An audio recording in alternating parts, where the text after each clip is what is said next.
가정의 달이라고 얘기하죠. 오늘 어린이날인데요. 이 세상에서 나에게 가장 큰 영향을 주는 것들이 여러 가지가 있겠지만 가족이 나의 인생에 참 많은 영향을 미칩니다. 어떤 가족은요, 불행한 가족이 있습니다. 가족이 마치 원수처럼 살아가는 가족도 있어요. 가족이 내 인생의 짐덩어리처럼 느끼면서 살아가는 가족도 있고요. 차라리 저 가족을 내가 안 만났으면 좋았겠다라고 생각하는 가족도 있습니다. 경찰청 자료를 인용을 해서 좀 말씀을 드리겠습니다. 최근에 나왔던 뉴스인데요. 어떤 사람이 경찰에 신고를 했어요. 여동생이 숨을 쉬지 않습니다. 신청을 경찰서에 신고를 해가지고 서울 은평구에서 있었던 일인데요. 36세 된 젊은 남자가 신고를 해왔는데 여동생 숨을 안 쉰다고. 경찰이 출동을 해봤더니 그 사람의 여동생은 이미 숨을 쉬지 않고 있었습니다. 가보니까 몸은 앙상하게 말라 있었고요. 몸에 여기저기에 폭행의 흔적이 남아 있었다고 합니다. 나중에 조사를 해보니까 이 신고자인 오빠가 여동생인 숨을 쉬지 않고 죽어 있는 이 자기 여동생을 한 1년 동안 학대를 하고 있었다는 걸 발견을 하게 됐습니다. 왜 그랬냐 물어봤더니 동생이 대변도 소변도 가리지를 못해서 홧김에 굶기고 때렸다고 고백했습니다. 이 두 남매는 기초생활수급자였고 한 달에 160만 원을 가지고 생활을 해왔다라는 사연을 알게 됐다고 합니다. 또 한 가정 얘기입니다. 자신의 노부모를 폭행을 해서 40대 아들이 7년 징역을 선고받았는데요. 전주에서 있었던 사고예요. 80대 자기 아버지의 머리를 솥단지로 수차례 내리치고 자신의 70대 어머니의 머리채를 잡고 내던지는 폭력을 가한 혐의로 징역을 7년을 선고받게 됐는데 이유가 뭐냐? 자기가 교도소에 수감 중일 때 부모가 면회를 오지 않아서 홧김에 이렇게 했다라는 내용이었습니다. 경찰청 통계에 의하면 이 가족 간의 범죄가 매년 점점 더 늘어나고 있는데 2017년도에는 32,389건, 2021년 통계는 49,199건입니다. 폭력, 강력사건, 지능범죄, 절도, 기타 등등의 각종 범죄가 한 해에 한 5만 건 가정에서 동거 친족 대상으로 범죄가 일어난 건수가 한 5만 건 정도 된다는 통계고 이 범죄 건수는 점점 더 해마다 늘어나고 있다고 합니다. 생계가 어렵다거나 가족 부양 과정에서 일어나는 불화로 친족 범죄가 벌어지는데요. 이틀 전에도 노원구에서 사고가 있었죠. 30대 남편이 자기 아내를 칼로 찌르고 8개월인가 된 아이를 데리고 투신을 해서 사망한 사건이 이틀 전 뉴스에 노원구에서 나왔었고요. 평택에서도 또 자기 엄마가 자기 아이를 데리고 투신하는 사고가 이틀 전 뉴스에 나왔었어요. 경제적으로 어렵고 가난한 사람들만 이렇게 가족 범죄에 노출되는 게 아니라 우리나라 20대 그룹 중에 절반 이상이 형제의 난이라고 하죠. 유산 문제로 재산 다툼을 벌이는 일이 반 이상이 이런 가정이 20대 그룹 사이에서 이런 일들이 있다고 합니다.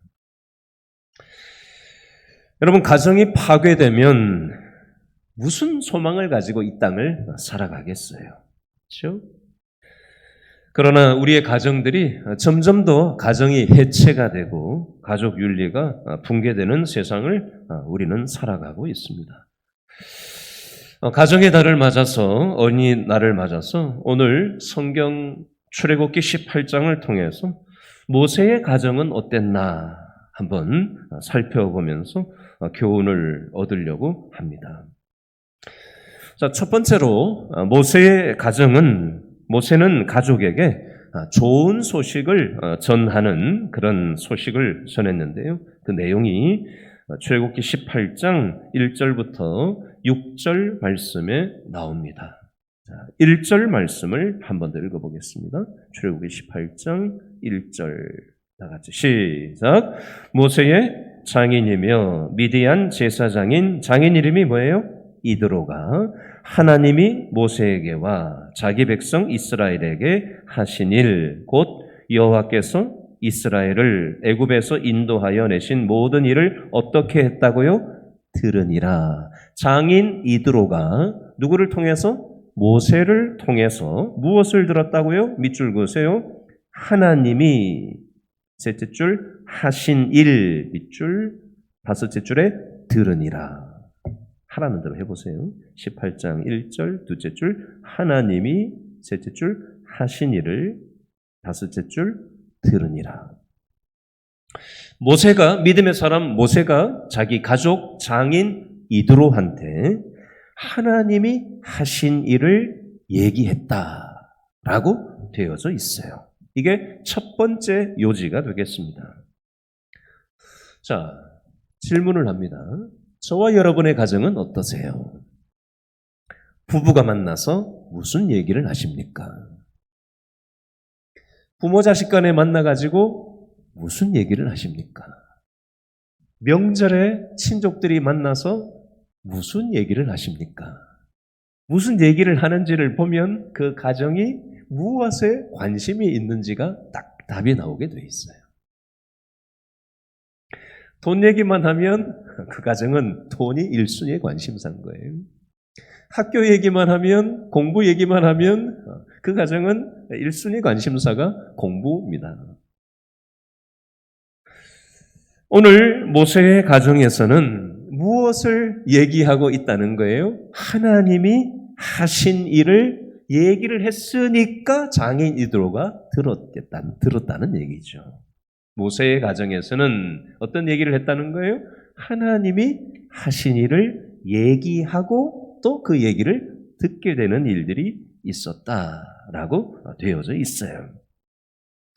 오늘 출애굽기 18장 1절에 하나님이 모세하고 자기 백성인 이스라엘에게 하신 일을 자기 장인한테 이야기했다고 되어 있는데 그러면 무슨 얘기를 했을까요?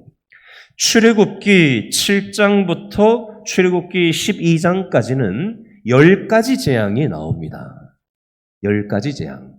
이스라엘 백성들이 출애굽하게 허락해달라고 모세가 애굽왕 바로한테 찾아갔는데 강팍한 애굽왕 바로가 끝끝내 허락을 하지 않으니까 출애굽기 7장부터 12장까지 10가지 재앙을 하나님께서 모세를 통해 이스라엘 백성들이 출애굽하는 과정 속에 10가지의 재앙을 내리셨다라고 하는 그 내용이 출애굽기 7장부터 12장 내용에 나오는데 이 얘기를 자기 장인한테 했겠죠. 출애굽기 14장에 보니까 홍해 사건이 나와요. 여러분, 바다가 갈라지고 이스라엘 백성들이 그 곳을 건너가고 쫓아오던 애굽 병사들이 그 물에 수장됐다라는 하나님께서 하신 엄청난 기적의 홍해가 갈라지는 걸 체험했다는 얘기를 자기 장인한테 했겠죠. 출애굽기 14장 내용이에요. 출애굽기 15장에 보니까 쓴 물을 단물로 바꾼 그 물의 성분이 바뀐 그 엄청난 기적을 자기 장인한테 얘기했겠죠. 출애굽기 17장에 보니까 물이 없다고 불평하던 이스라엘 백성들에게 물이 나게 한 르비딤에서 일어난 그 르비딤 사건을 모세가 장인한테 집에서 얘기했겠죠. 출애굽기 17장 8절부터 16절에 나오는 아말렉과의 전쟁을 믿음으로 승리하게 된 이 사건도 모세가 자기 장인한테 얘기를 했습니다. 자, 이런 얘기를 듣게 된 거예요. 자, 모세의 장인 이드로가 18장 2절하고 18장 오늘 본문 3절에 보니까 자기 딸 십보라하고 자기 손주들 두 아들, 손자 두 사람, 두 아들을 게르솜하고 엘리에셀, 둘째 손주 엘리에셀을 데리고 자기 딸 십보라하고 데리고 장인이 이제 모세한테 찾아와서 만나는 장면이 2절, 3절, 4절, 5절, 6절 말씀에 나오고 있어요. 자, 만약에 오늘 성경 내용을 반대로 한번 뒤집어서 생각을 해보겠습니다. 만약에 모세가 하나님 일한다고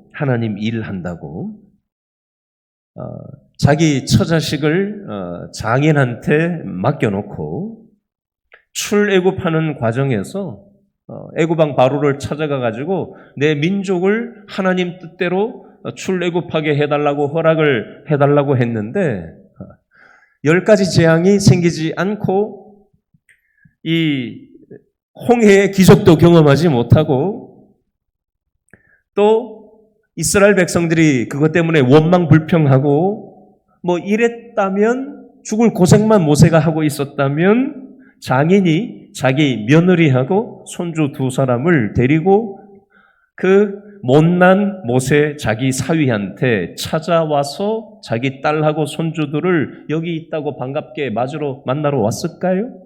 그러지 않았을 겁니다. 괜히 저 모세라는 사람을 사위로 둬서 내 딸하고 우리 손주들을 고생시킨다고 하고 절대로 저 남자하고 살지 말라고 이렇게 하지 않았을까요? 그걸 한번 생각을 해봤으면 좋겠어요.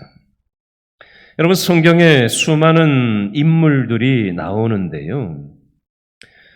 여러분, 요셉 가정을 한번 생각해 보겠습니다. 오늘 가정에 대한 얘기를 하잖아요. 요셉 가정은 어땠는지 한번 잠깐 생각해 볼게요. 요셉은 엄마가 한 명이 아니었어요. 배다른 엄마가 3명이 더 있었습니다.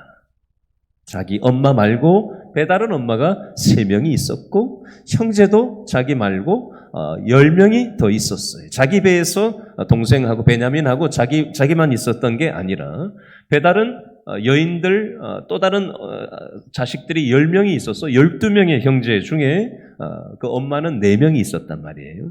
여러분 한번 생각해 보세요. 배다른 4명의 엄마가 있는 가정에서 성장을 한다고 생각해 보세요. 이게 보통 문제가 아니라고요. 그렇죠? 이게 뭐 남의 얘기니까 이게 쉽게 생각하지 내가 그 입장이 되면 이게 뭐 보통 일이 아닐 거예요. 그런 가정 환경 속에서 요셉이 성장을 했단 말이에요. 그런데 그 형제들이 시기 질투 때문에 요셉을 국제 인신매매를 했죠. 하지도 않은 성범죄 저질렀다고 억울하게 누명을 쓰고 감옥에 갇혔던 게 요셉이라고요. 얼마나 억울한 인생을 요셉이 살았습니까? 그런데 요셉이 이런 불행한 가정 형편에서 성장을 했지만 하나님을 믿고 나서 하나님의 은혜로 쓰임받는 인생을 살게 되었다는 것입니다. 사사 입다의 가정을 보면요, 엄마가 기생이에요. 요즘으로 치면은 엄마가 뭐 술집에 나갔다 이렇게 봐도 되겠죠. 그런 가정 환경 속에서 성장을 했단 말이에요. 그리고 그것이 불만이었는지 사사 입다는 불량배들하고 어울렸어요. 불량 청소년이었습니다. 그러나 그런 불행한 가정이 있었고 불행한 전력이 있었지만 하나님을 입다가 믿고 나서 또 하나님께 아름답게 쓰임을 받았습니다. 에스더의 가정은 어땠을까요? 에스더는 어렸을 때 부모님이 다 돌아가셨어요. 고아예요. 부모님 없는 고아로 성장을 했습니다. 사촌 오빠인 모르드게가 있기는 했지만 부모님이 없었어요. 그러나 절망하지 않고 하나님을 잘 믿고 믿음으로 하나님 앞에 아름답게 쓰임을 받았습니다. 여러분, 우리가 저와 여러분이 성장한 가정 환경이 좋은 가정 환경에서 성장하신 분도 있고, 또 가정의 형편이 좋다가 또 어려워질 수도 있어요. 어려워지는 가정 형편이 될 수도 있습니다. 여러 가지로. 좋은 가정 환경에서 성장을 했던 나쁜 어려운 어떤 형편에서 지금 살고 있든지 간에 좋으냐 나쁘냐 이게 중요한 게 아니라 중요한 건 어떤 가정이든 하나님을 만나면 그 인생이 변화될 수 있다라는 게 중요합니다. 예를 들어 보겠습니다. 우리 한국 초대교회 초기 교인 중에 서상륜이라는 초기 교인이 있는데요. 이분은 13살 때 부모님이 다 돌아가셨어요. 부모님께서 안 계시니까 자기가 경제적으로 책임을 져야 되잖아요. 그래서 어떻게 할까 하다가 개성에서 나는 보려 인삼을 사가지고 만주에다가 갖다가 팔았다고 합니다. 인삼 장사를 했대요. 그러다가 31살 때 장티푸스 질병에 걸리게 됐대요. 열이 나고 쓰러지고 헛소리를 하게 됐답니다. 질병에 걸려서 장티푸스 때문에. 근데 아무도 고아니까 아무도 돌봐줄 사람이 없었대요. 거의 다 죽게 된 그런 상황에서 어떤 사람을 만나냐면 스코틀랜드에서 온 맥킨타이어라는 선교사님을 만나게 돼요.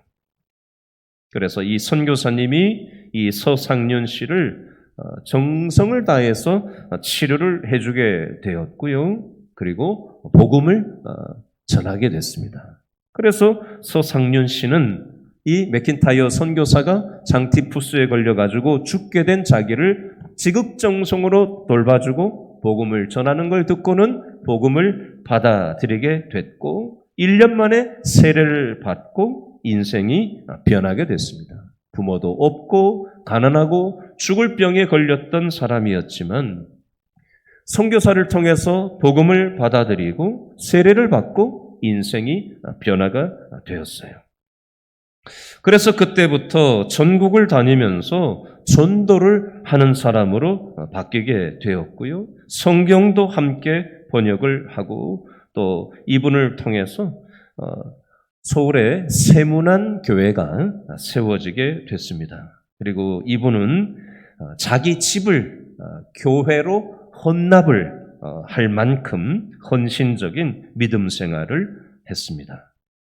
나중에는 언더우드 선교사님 많이 들어보셨죠? 세브란스 병원, 그죠? 연세대학교 이 세우는데 앞장섰던 이 언더우드 선교사님이 이 서상륜 씨가 자기 집을 교회 지으라고 헌납을 했다는 사실을 알고는 이 서상륜 씨가 노년에 헌납한 것과 똑같은 그런 기와집을 노년에 선교사님이 살라고 이 집에서 살라고 사주는 일이 있었다고 합니다.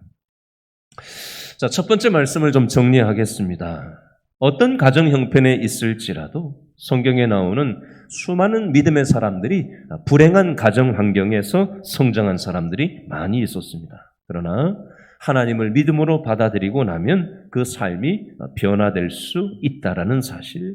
여러분, 모세도 사실 좋은 가정 환경은 아니었어요. 왕궁에서 성장하긴 했지만 태어날 때부터 죽을 뻔했고요. 그렇죠?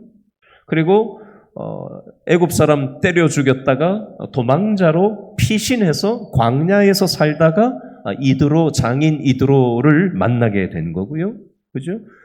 그 과정에서 수많은 어려움이 있었습니다. 그러나 하나님을 만난 모세를 통해서 하나님께서 아름다운 변화의 역사로 모세를 사용했던 것처럼 저와 여러분도 가정 환경이 나쁘냐 좋으냐에 매몰되어 있지 마시고 내가 날마다 하나님을 만날 때 하나님께서 우리의 생각과 마음을 변화시키시고 우리의 가정을 얼마든지 새롭게 변화시키실 수 있다라는 사실을 아시고 오늘 내 가정은 왜 이 모양이냐 이거 묵상하고 앉아 계시지 말고 하나님을 내가 만나면 계속해서 만나면 내 가정도 변화될 수 있다라는 믿음을 가지시고 이 사실을 붙잡고 첫 번째로 기도하실 수 있기를 바랍니다. 두 번째 포인트는요. 저를 한번 따라 하시죠. 모세는 가족에게 간증하는 삶을 살았다. 자, 이 내용이 오늘 출애굽기 18장 7절하고 8절 말씀인데요. 7절, 8절에 보니까 모세가 가족한테 간증했다라는 내용이 나와요. 자, 7절 말씀을 먼저 한 번 더 읽어보겠습니다. 7절 시작. 모세가 나가서 그의 장인을 맞아 절하고 그에게 입맞추고 그들이 서로 문안하고 함께 장막에 들어가서 8절에 모세가 여호와께서 이스라엘을 위하여 바로와 애굽 사람에게 행하신 모든 일과 길에서 그들이 당한 모든 고난과 여호와께서 그들을 구원하신 일을 다 그 장인에게 말하매. 아멘. 자, 8절에 밑줄을 한번 그어 보실래요? 8절에 누가? 여호와께서. 8절 셋째 줄 끝에 보니까 누가? 여호와께서. 8절 제일 끝에 뭐라고 돼 있어요? 말하매.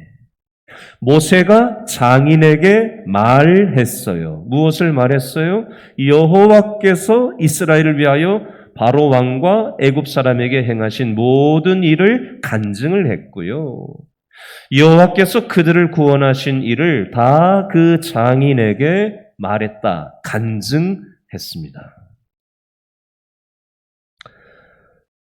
여러분, 모세는 자기 자랑을 늘어놓을 수 있었습니다. 내가 잘나가지고 그 수많은 사람들을 출애굽하고 광야에서 그 많은 어려움 속에서 내가 이렇게 리더십을 발휘하고 지도력을 발휘해가지고 가나안 땅에 이렇게 이런 일이 있을 수 있었다고 어깨에 힘을 딱 주고 자랑질을 할 수 있었지만 모세는 그렇게 하지 않고 하나님께서 이 일을 하셨습니다. 라고 간증을 하고 있는 모습을 볼 수가 있습니다. 작년 12월 달에 12월 31일 날 2022년도 SBS 연기대상 시상식이 있었어요. 배우 호준호 씨 아시죠? 호준호. 이 호준호 씨가 2022년도 SBS 연기대상을 받았는데요. 이렇게 멘트를 했어요. 일단 저는 하나님께 영광 돌리겠다. 하나님 감사하다. 오늘도 이렇게 기적을 베풀어 주신다. 그리고 다시 저를 분칠할 수 있도록 매일 기도했던 제 아내에게 감사한다. 저 역시 인간이라 편애를 할 수밖에 없는 나약한 인간이다. 이런 요지로 시상 소감을 했습니다. 여러분, 사실 기독교가 욕을 먹는 이 시대에 하나님께 영광을 돌린다. 우리 가족 중에 내 아내가 나를 위해서 기도한다.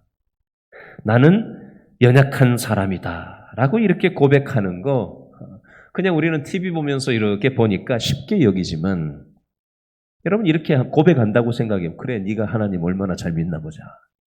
별소리를 다 듣는 게 요즘 현실이거든요. 이렇게 공론화한다는 게 쉬운 문제 아닙니다.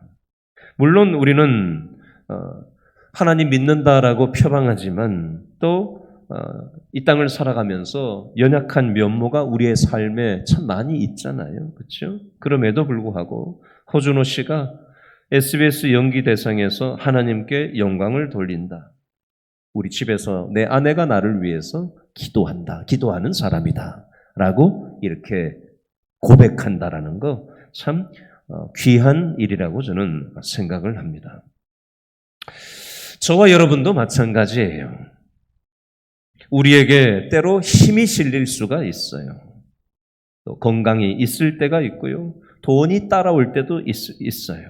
근데 그 모든 것이 우리에게 왔을 때 어깨에 힘을 주고 교만 떨고 내가 잘나가지고 됐다라고 떠벌리면서 살 게 아니라 우리는 진흙으로 돌아갈 연약한 존재다라는 사실을 깨닫고 하나님께서 은혜를 주셔서 된 것이다 라고 우리가 믿음의 간증을 우리의 일상생활 속에서 할 수 있어야 되겠습니다.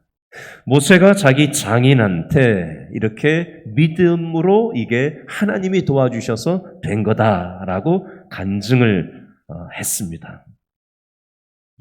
사실 다른 사람들한테 얘기하는 것보다 내 자신의 있는 거 없는 거 다 알고 있는 믿지 않는 부모한테 간증한다는 게 더 어려워요.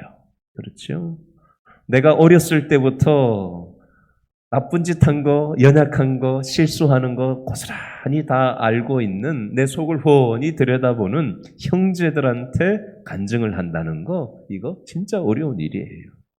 그렇죠? 내 자식들한테 내가 믿음의 말을 한다라는 거, 참 이거 쉬운 일이 아닙니다. 속으로 혹시 내 자녀한테, 내 형제한테, 내 부모한테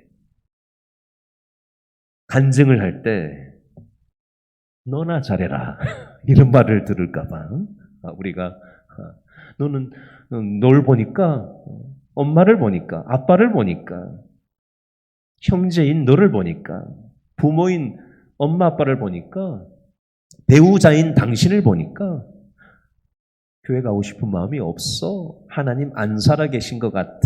이런 말을 들을까 봐 혹시 우리가 간증을 잘 하지 못하고 그렇게 살아가고 있지는 않는가 한번 돌아볼 수 있었으면 좋겠고요. 오늘 출애굽기 18장 7절 8절에서 모세가 자기 장인어른 이도로한테 이렇게 믿음의 간증을 하는 모습을 보면서 나는 과연 우리 가족들한테 간증을 하고 살아가나? 아니면 돈 얘기만 하나? 아니면 건강관리 얘기만 하나? 아니면 인간관계 얘기만 하나? 무슨 얘기를 하고 있나? 한번 점검을 해볼 수 있었으면 좋겠어요.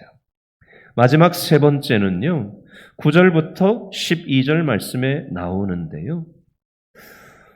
믿음의 간증을 하는 이 모세를 통해서 자기 장인 이드로가 하나님을 믿게 되는 일들이 이제 18장 9절부터 12절 말씀에 나와요. 자, 모세의 간증을 통해서 장인 이드로가 어떻게 반응하는가 18장 9절 말씀을 다 같이 읽어보겠습니다. 18장 9절 시작. 장인 이드로가 누가요? 여호와께서 이스라엘에게 큰 은혜를 베푸사 애굽 사람의 손에서 구원하심을 뭐 했다고요? 기뻐하여. 10절 장인 이드로가 이르되 여호와를 뭐 하고 있어요? 찬송하리로다. 그리고 11절에 보니까 장인 이드로가 뭐라고 얘기해요? 이제 내가 알았도다. 여호와는 모든 신보다 크시다. 그래서 이스라엘에게 교만하게 행하는 그들을 이기셨다라고 하나님을 믿지 않는 장인 이드로가 모세의 삶과 모세의 간증하는 모습을 보면서 9절에는 기뻐하고 10절에는 하나님을 찬송하는 사람이 되고 18장 11절에 보니까 아이고 내가 사위 모세 당신을 보니까 여호와는 모든 신보다 크신 분이다. 그래서 하나님께서 이 일을 이루셨다라고 장인이 믿지 않는 장인이 인정하는 모습이 나오고요.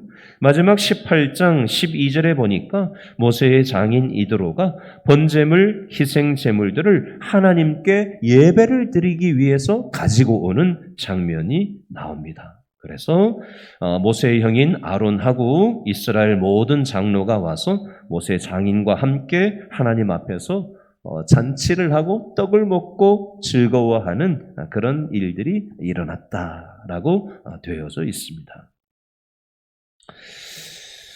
여러분, 이 부분을 보면서 이런 예를 하나 드리고 말씀을 좀 마무리하려고 합니다. 서기 313년에 로마의 콘스탄틴 황제가 기독교를 국교로 정하는 일이 생겼어요. 그런데 어떻게 이런 일이 있을 수 있었냐? 그 뒷배경을 보면요. 그 어머니, 로마의 콘스탄틴 황제의 엄마가 헬레나인데요. 엄마가 믿음이 좋았어요. 로마 황제의 엄마가 믿음이 좋았는데, 이 로마 황제의 엄마는 어떻게 기독교인이 되었을까요? 집에서 일하는 기독교인 하녀가 이 황제의 엄마 헬레나한테 전도를 한 거예요. 몸종, 이름 모를 하녀에 불과한 기독교인, 집에서 일하는 여자아이가, 꼬마 아이가 자기 마님한테, 황제의 부인 엄마한테 전도를 한 거예요. 그래서 아들인 로마의 콘스탄틴 황제가 기독교를 로마의 국교로 선포하는 이런 세상을 변화시키는 영향력의 그 밑거름이 누구였다는 거예요? 이름 모를 그 기독교인 하녀의 전도를 통해서 로마가 기독교로 국교화가 되는 그런 변화의 역사가 일어날 수 있었다라는 것입니다. 저와 여러분과 같이 연약하고 부족한 사람들이 우리의 가정에서 내 부모에게, 내 형제에게, 내 자녀에게 우리가 전도할 때 내가 이렇게 말하는 것이 무슨 영향력이 있을까 싶지만 그것이 때가 되면, 씨를 뿌려놓으면 때가 되면 하나님께서 역사하실 때가 있어요. 디모데전서 5장 8절 말씀에 보면 이런 말씀이 있습니다. 누구든지 자기 친족, 특히 자기 가족을 돌아보지 아니하면 믿음을 배반한 자요, 불신자보다 더 악한 자니라. 우리가 교회 다닌다라고 하면서 자기 가족들을 돌아보지 않는 삶을 살아간다면 성경에서는 뭐라고 얘기해요? 믿음을 배반한 자다. 불신자보다 더 악한 자다라고 말씀합니다. 나 때문에 내 가족이 교회를 등지고 하나님을 등지게 만들 수도 있고요. 나 때문에 믿지 않는 가족이 하나님께로 돌아오게 될 수도 있습니다. 저는 이 말씀을 마무리하면서 제 육촌 아저씨가 생각이 났어요. 제가 2016년도 11월 달 첫째 주에 부임을 해서 12월 10일 날 위임 목사가 되는 위임식 때 이쪽 4분단 제일 끝에 앉아서 예배에 참여했던 제 육촌 아저씨가 있었는데 그 다음 주일날인가 몇 주 뒤에 예배를 주일날 한번 혼자 다시 왔던 적이 있었어요. 강북 쪽에 살거든요. 근처에 사는 사람이 아니에요. 교회를 다니는 사람도 아니에요. 위임식은 행사라서 참여했을지 모르겠지만 자기 혼자 그 멀리에서 대중교통을 이용해서 온다라는 건 이건 보통 마음이 아닌 거거든요. 제가 한번 챙겨야지라고 생각만 하고는 계속 지금 미루고만 있어요. 그래서 제가 여러분들한테 이걸 공개적으로 설교하면서 얘기하는 것은 우리 육촌 아저씨를 내가 챙겨야 되겠다.